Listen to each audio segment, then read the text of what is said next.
In the spring of 2013, Pastor Michael Carter was at the height of his ministry. At 45 years old, he had spent nearly 2 decades building a congregation in Richmond, Virginia, where he was both respected and admired. His sermons were renowned for their depth, tackling difficult topics like forgiveness, redemption, and moral integrity. Congregants sought his guidance not only for spiritual matters but for personal ones as well. With his wife, Rachel, by his side and their 3 children growing up in a stable, loving home, Michael felt that his life was a testament to the power of faith and family. Anna Thompson had joined Pastor Carter's church earlier that year. At 22, she was a troubled young woman searching for answers. Life had not been kind to Anna. She carried the emotional scars of a tumultuous childhood, failed relationships, and a recent struggle with substance abuse.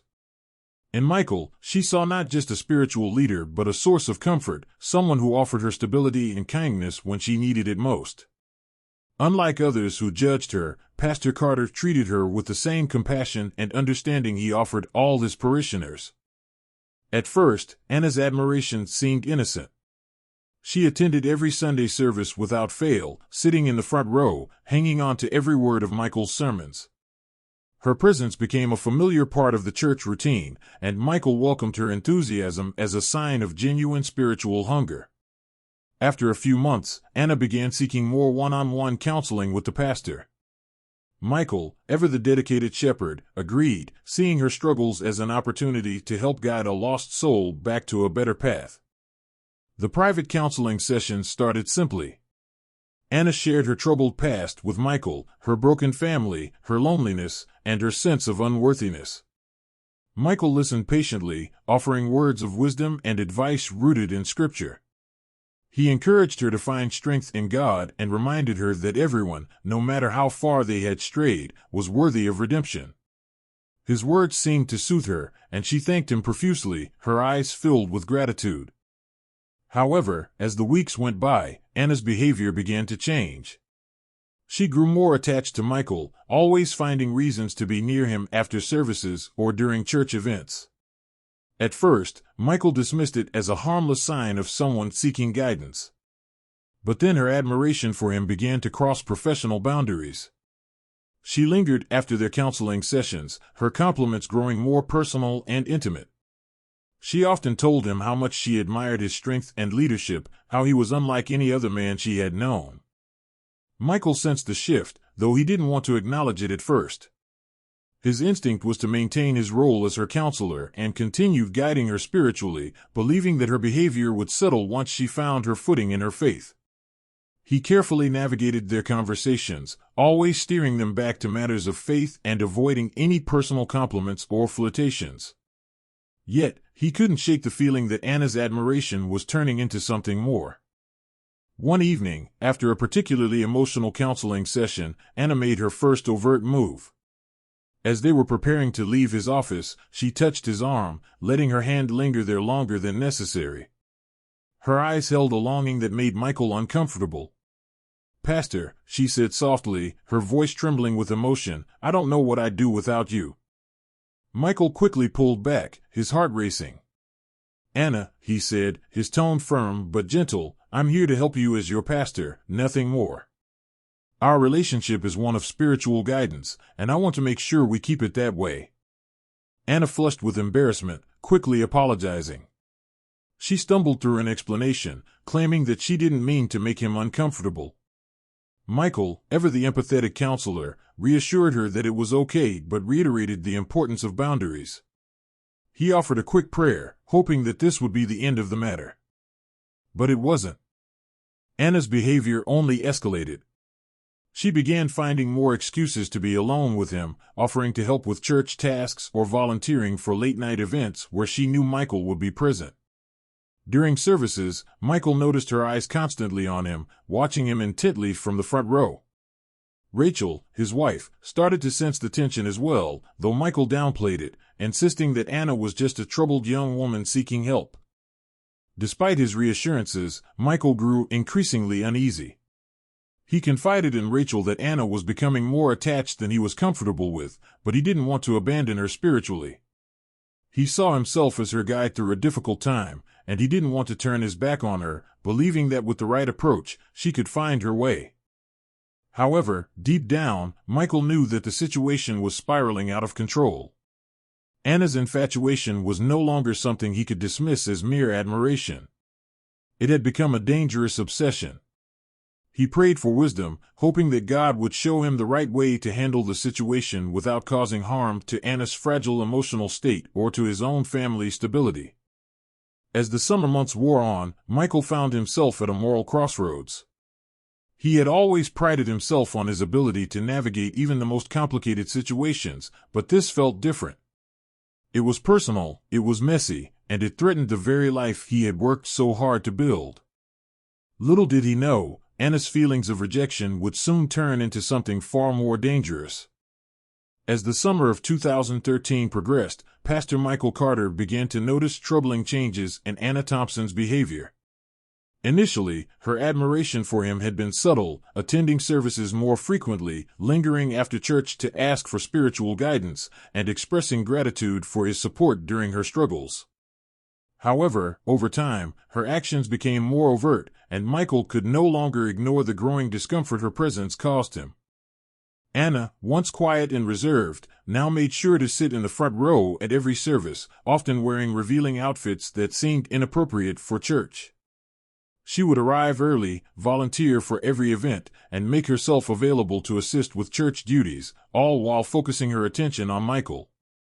At first, he tried to see her actions as a sign of dedication to her newfound faith, but it quickly became apparent that her intentions were more personal. The boundary between spiritual guidance and inappropriate attraction had been crossed. Michael, deeply committed to his faith and his role as pastor, struggled with how to handle the situation.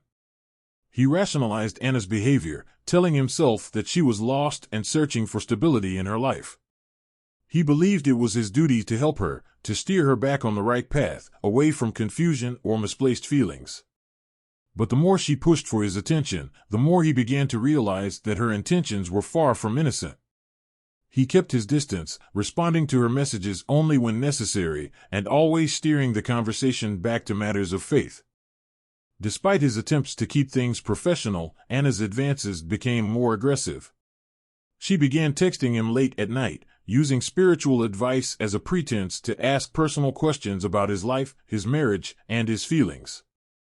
Michael grew increasingly uncomfortable but kept his responses polite and distant, fearing that if he pushed back too hard, it could escalate the situation. He also worried about gossip spreading through the congregation if anyone noticed Anna's behavior. His primary concern was his family and his reputation, which could be damaged by even the appearance of impropriety. One afternoon, after a particularly emotional Sunday service, things came to a head. Michael was tidying up his office when Anna entered, her expression troubled. She had been visibly shaken during the service, which Michael assumed was due to personal struggles she had mentioned in their previous sessions. However, the moment she stepped into the office, he sensed something different, an intensity in her demeanor that made him immediately uneasy. Anna began by thanking him for all the support he had provided, her words laced with an underlying tension. She praised him for being a guiding light in her life, saying that he had helped her more than anyone else ever had. As she spoke, she moved closer to him, her body language shifting from gratitude to something far more suggestive. When she reached out to touch his arm, Michael's heart raced with discomfort. The realization hit him like a wave: this wasn't just a conversation about faith. Anna had developed romantic feelings for him, and she was now making a move to act on those emotions. Panic set in as Michael quickly stepped back, creating physical distance between them. He firmly told her that their relationship was purely spiritual, rooted in his role as her pastor, and that anything beyond that was unacceptable. He reminded her of his commitment to his wife and his family, and to his responsibilities as a leader of the church. Anna's face twisted with a mixture of frustration and embarrassment. Her hopes had been dashed in an instant, and the vulnerability she had shown turned to anger. Without another word, she stormed out of the office, leaving Michael standing there, heart pounding and mind racing. He had never been in such a situation before. A member of his congregation had attempted to seduce him in his own office, in the house of God no less. For days after the incident, Michael struggled with how to process what had happened. He debated whether to tell Rachel but ultimately decided against it, not wanting to burden her with the situation or cause unnecessary tension in their marriage. He believed he had handled the situation appropriately, firmly rejecting Anna while maintaining his professional distance. He prayed that Anna would come to her senses and understand the boundaries he had set. However, Michael couldn't shake the uneasy feeling that lingered in the pit of his stomach. Anna had been humiliated, and her emotional volatility made her unpredictable. He feared that her rejection could lead to unpredictable consequences, but he hoped, naively, that the situation would simply resolve itself. Unknown to him, Anna's embarrassment had already turned into something far darker. Her humiliation had festered into resentment, and she had begun plotting her revenge. If she couldn't have Pastor Carter's affection, she would destroy him, ensuring that his reputation, his career, and everything he held dear would come crashing down. By the time Michael realized the full extent of Anna's bitterness, the wheels of her revenge were already in motion, and the life he had carefully built was about to unravel. Anna's rejection by Pastor Carter was a blow to her pride that quickly turned into festering resentment. In her mind, the rejection was not only humiliating but also undeserved. Instead of accepting his clear boundaries, Anna's obsession with Michael deepened, warping her feelings into something dangerous. Determined to make him pay for rejecting her, she concocted a plan to destroy his life. One afternoon, filled with rage and a desire for revenge, Anna walked into the Richmond Police Department and made a shocking accusation. She claimed that Pastor Michael Carter had sexually assaulted her during one of their private counseling sessions. The details she provided were graphic and convincing, crafted carefully to seem believable. The authorities took her statement seriously, given the sensitive nature of the allegation. An investigation was immediately launched, and within hours, the news began to spread. By the next day, whispers of the accusation had begun circulating throughout the congregation. At first, disbelief echoed in the church community. How could Pastor Carter, a man of unwavering faith and moral integrity, be capable of such a vile act? But as the rumor mill churned, doubt crept into the minds of even his most loyal supporters. The media caught wind of the story, and soon, Pastor Carter's name and face were plastered on the evening news, linked to an alleged crime that horrified everyone who heard it. The police wasted no time. They arrived at Michael's home in the late evening, sirens cutting through the quiet suburban neighborhood. Rachel, Michael's wife, stood frozen in the doorway, watching in disbelief as the officers handcuffed her husband and led him to the waiting patrol car. Their 3 children, peeking out from the upstairs windows, were too young to fully understand what was happening, but the fear and confusion in their eyes were unmistakable. Michael, too, was in shock. As he sat in the back of the police car, his mind raced. How had it come to this? He had done nothing wrong, but now he was being treated like a criminal. He had always known that as a pastor, he had a responsibility to maintain professional boundaries, and he had taken that seriously. But none of that mattered now. Anna had spun her lies so well that it seemed no one was interested in hearing his side of the story. The investigation moved quickly. At the police station, Michael was questioned extensively about his interactions with Anna. Every counseling session was scrutinized, every text message and phone call examined. The detectives were stern and unyielding, treating him not as a suspect but as a guilty man. Despite his protests, the charges against him began to solidify.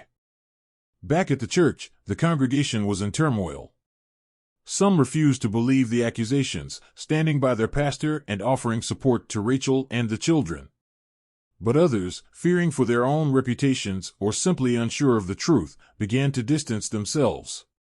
The once strong bond between Michael and his church community began to fracture. The media, ever hungry for scandal, painted Michael as a predator hiding behind the facade of faith.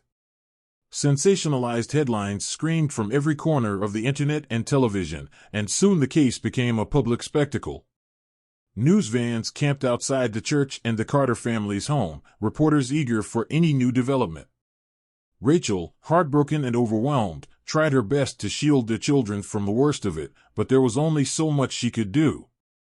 Despite the mounting pressure, Michael maintained his innocence. He knew that he had done nothing wrong, that Anna's accusations were baseless, born out of spite and rejection. But as the legal battle loomed ahead, he also knew that the road to clearing his name would be long and grueling. His faith, once a source of strength and comfort, was now being tested in ways he had never imagined. Rachel, though devastated, remained steadfast in her belief in her husband. She knew Michael better than anyone, and she refused to believe the monstrous claims being made against him. She worked tirelessly to support him, attending every legal meeting, every hearing, and standing by his side through the relentless media scrutiny. Their children, though confused and scared, found comfort in their parents' unity. In the weeks that followed, Michael's life became consumed by the case. His time was split between legal consultations and attempting to maintain some semblance of normalcy for his family. His church duties were put on indefinite hold, leaving a vacuum in the congregation that only deepened the sense of crisis. Every day felt like a new battle, and though Michael's resolve was strong, the weight of the false accusation was suffocating. Throughout it all, Anna remained eerily quiet. She no longer attended church, and there were whispers that she had moved out of town. Michael's legal team began digging into her past, looking for inconsistencies in her story, but nothing seemed to stick. The case dragged on, and with each passing day, it became harder for Michael to see a way out. The trial, when it finally came, would be the turning point, but as the accusation spread and his world crumbled around him, Michael Carter was left to face the darkest chapter of his life, not knowing whether the truth would ever be enough to set him free. As the trial began, Pastor Michael Carter sat in the courtroom, feeling the weight of the world on his shoulders. The year was 2014, and the once trusted leader of the Richmond Baptist Church now found himself the target of a vicious accusation. His heart pounded as the proceedings unfolded, knowing that his future, his family, and his faith were all on the line. Anna Thompson's fabricated story had become a weapon of destruction, and the media frenzies surrounding the case only added to the pressure. Anna took the stand, her face etched with a performance of vulnerability and fear.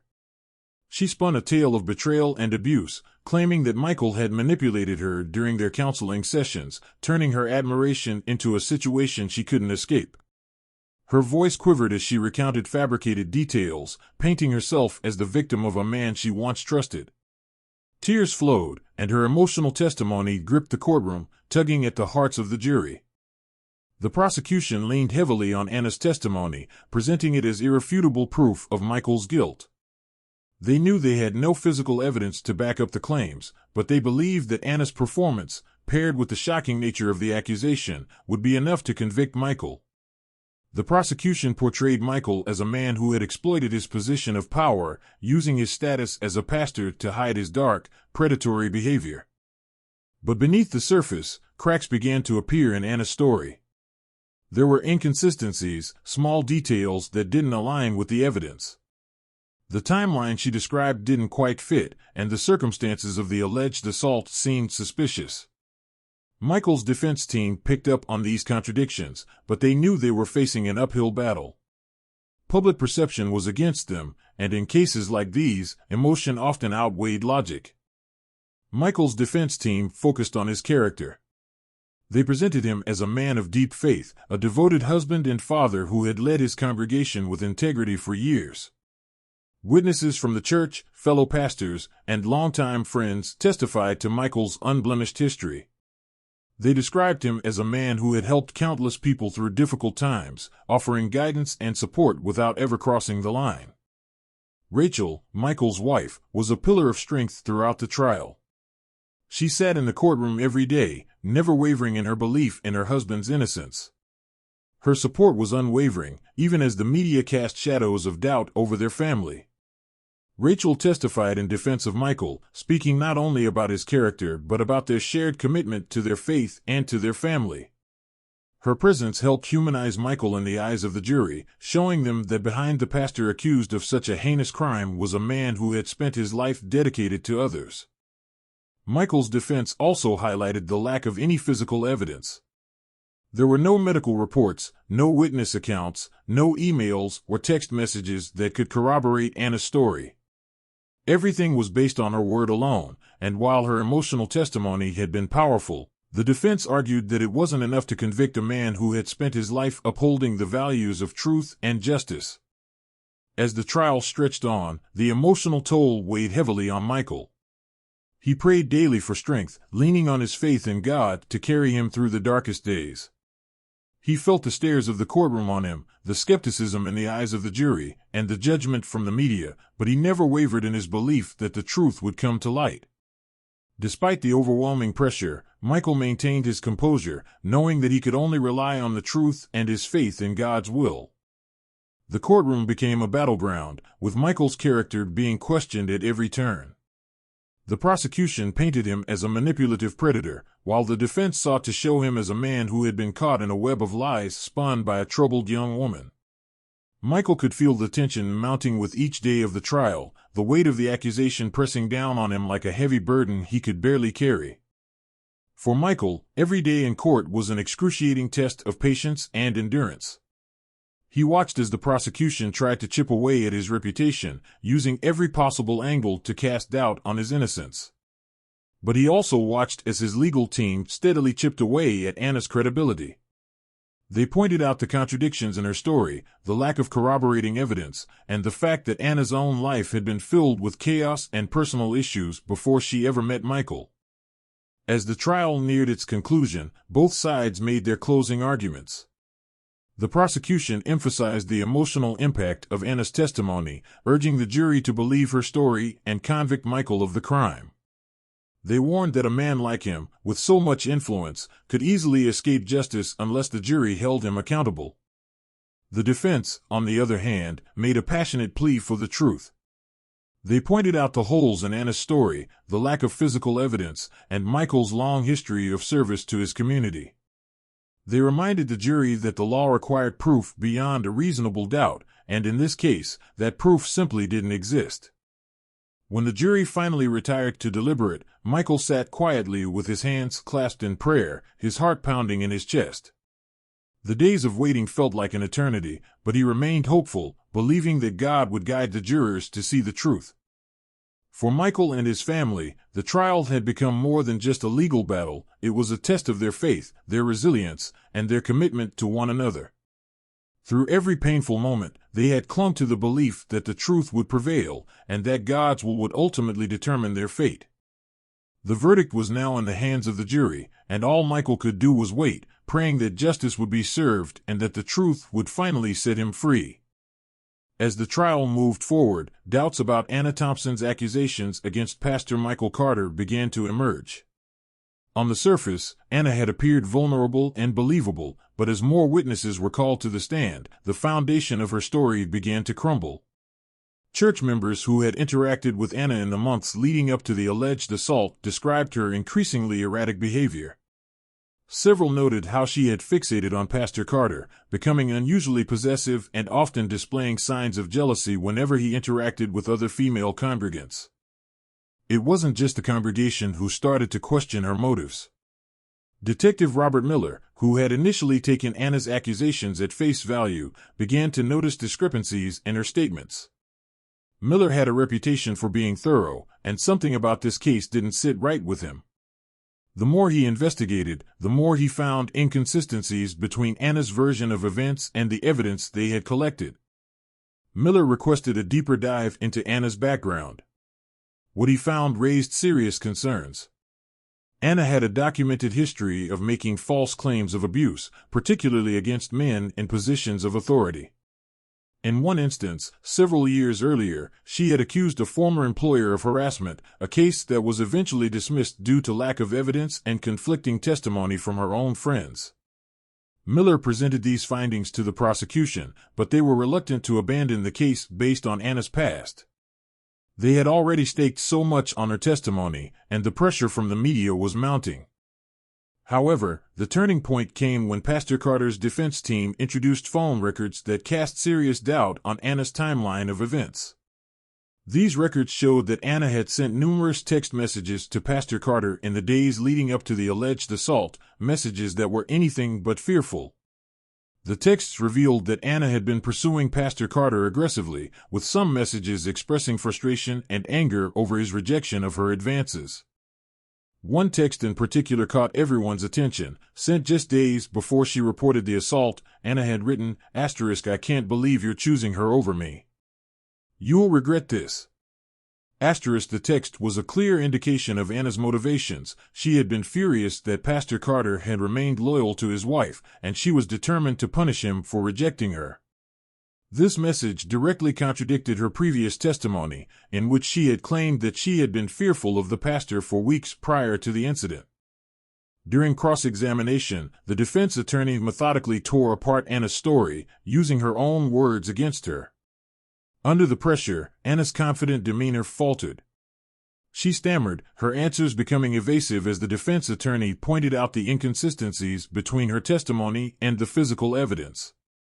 The congregation, once divided over the case, began to see the truth. Anna had fabricated the accusation out of spite. Detective Miller, now fully convinced of Pastor Carter's innocence, presented his findings to the court. He outlined Anna's manipulative history, showing that this was not the first time she had used false accusations as a weapon. The courtroom was filled with murmurs as Miller detailed his investigation, revealing how Anna had carefully constructed her lies in a fit of revenge. By the time Miller finished his testimony, it was clear to everyone in the room that the prosecution's case had fallen apart. Anna's story had been exposed as a web of lies, and her motivations for accusing Pastor Carter were laid bare. Even the prosecutor, who had initially been confident in Anna's story, struggled to regain control of the narrative. As the jury listened to the final arguments, the mood in the courtroom had shifted dramatically. What had once seemed like a straightforward case of abuse had transformed into a complex story of deception and malice. The evidence was overwhelming. Anna had tried to ruin an innocent man's life because she couldn't accept his rejection. For Pastor Carter, the trial had been an ordeal that tested not only his faith but his resolve to stay true to himself. He had never doubted his innocence, but the weight of the accusation had been unbearable. As he sat in the courtroom, listening to the truth finally come to light, he felt an overwhelming sense of relief. It was as though a heavy burden had been lifted from his shoulders. The tide had turned in Pastor Carter's favor, but the damage to his reputation and his family had been severe. Throughout the trial, his wife Rachel had stood by his side, steadfast in her belief in his innocence. She had weathered the storm of public scrutiny with grace and strength, knowing in her heart that the man she loved would never commit the crime he was accused of. The media, once eager to sensationalize the accusations against Pastor Carter, now shifted their focus to the uncovering of Anna's deceit. The trial had become not just a legal battle but a test of the power of truth in the face of falsehood. For many in the community, it was a sobering reminder of how easily lives could be destroyed by lies. By the time the defense rested its case, the courtroom had grown quiet. The jury, now fully aware of the depths of Anna's deception, prepared to deliberate on the case. Pastor Carter, having endured months of uncertainty and humiliation, waited patiently for the verdict, trusting that the truth would set him free. His faith in God and in the justice system had been tested to its limits, but he knew that divine intervention had guided the trial to this point. In that moment, as he sat beside his wife and family, Pastor Carter prayed not just for justice, but for the strength to forgive. The final day of the trial arrived in early November 2013, and the courtroom was thick with tension. Pastor Michael Carter sat beside his lawyer, his heart pounding, as the jury filed back into the room after hours of deliberation. His wife, Rachel, and their children sat in the gallery, clutching each other's hands, anxiously awaiting the verdict that would either clear his name or condemn him. Michael had spent months trapped in a nightmare, falsely accused of a crime he had not committed, his reputation shattered, and his faith tested to its limits. The accusations from Anna Thompson had shaken him to his core, but his faith in God had remained steadfast. Now, as the jury prepared to deliver its decision, he could feel the weight of everything that had happened pressing down on him. The lead juror stood, the verdict in hand. As the foreman began to speak, time seemed to slow for Michael. On the charge of sexual assault, we, the jury, find the defendant, Pastor Michael Carter, not guilty. A collective sigh of relief rippled through the courtroom, and for a brief moment, Michael felt as though he could breathe again. Rachel broke into quiet sobs of joy, clinging to her children as they cried with her. Michael closed his eyes, silently thanking God for seeing him through the darkest trial of his life. The truth had finally come to light, and justice had been served. However, the emotional toll of the ordeal was undeniable. Michael had been vindicated in the eyes of the law, but the damage to his reputation lingered. As he left the courthouse, flanked by his family and a few close friends, he was acutely aware of the stares from the press, the cameras flashing, the murmurs from onlookers. The congregation, once divided over the accusations, had slowly begun to rally around him, but there were still those who harbored doubts. It would take time for the wounds to heal. In the weeks that followed, Michael returned to the pulpit, though the weight of the scandal still loomed over him. His sermons took on a new depth, shaped by the pain and suffering he had endured. He spoke of faith, of resilience, and of forgiveness, knowing that his own journey had tested his beliefs in profound ways. The congregation, having witnessed the trial and the ordeal he had been through, began to see him not just as their pastor, but as a man who had lived through fire and emerged stronger. Anna Thompson, who had once been a fixture in the church, was charged with perjury and making false accusations. The truth of her lies had come to light during the trial, and she had been unable to maintain the charade under the pressure of cross-examination. Disgraced and ostracized, she left town shortly after her conviction, her life in ruins. It was a tragic end for a young woman who had allowed her emotions to spiral out of control, but Michael, ever the man of faith, prayed for her, hoping that one day she too would find redemption. For Michael, the scars from the experience would remain for a long time. The strain on his family had been immense, and though Rachel had never wavered in her belief in his innocence, the stress had taken its toll on their marriage. There were moments when they had both wondered if they could survive the pressure, but in the end, the trial had brought them closer together. Their bond had been tested, but it had emerged stronger, a testament to their shared faith and commitment to one another. The congregation, now united in support of Michael, reached out to offer their apologies for having doubted him. Church members who had once whispered behind his back now came forward, expressing their remorse and their gratitude for his strength in the face of adversity. It wasn't easy for Michael to forgive those who had turned against him, but his faith guided him toward compassion, and he welcomed their words with grace. As the months passed, life began to return to a new kind of normal. Michael continued to serve his community, his sermons now imbued with the hard-won wisdom of a man who had faced the brink of destruction and come out the other side. He used his story as a reminder to his congregation of the power of truth, faith, and perseverance. He spoke of forgiveness, not just of others, but of oneself, and the importance of trusting in God, even when the path seemed darkest. Though the scars from the experience would always remain, Michael no longer saw them as marks of pain. Instead, they were symbols of survival, of faith tested and strengthened. His life had been irrevocably changed, but he knew that he had been guided by something greater. The truth had prevailed, and Michael had found a new sense of purpose in sharing his story. The small community of Richmond, Virginia, had been rocked by the scandal, but now, as the dust settled, there was a sense of healing. Pastor Michael Carter had been vindicated, not just in the eyes of the law, but in the hearts of those who had once doubted him.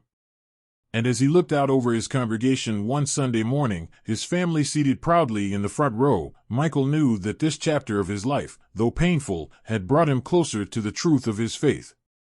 The ordeal had tested him in ways he could never have imagined, but he had come out the other side, stronger and more committed than ever to his calling.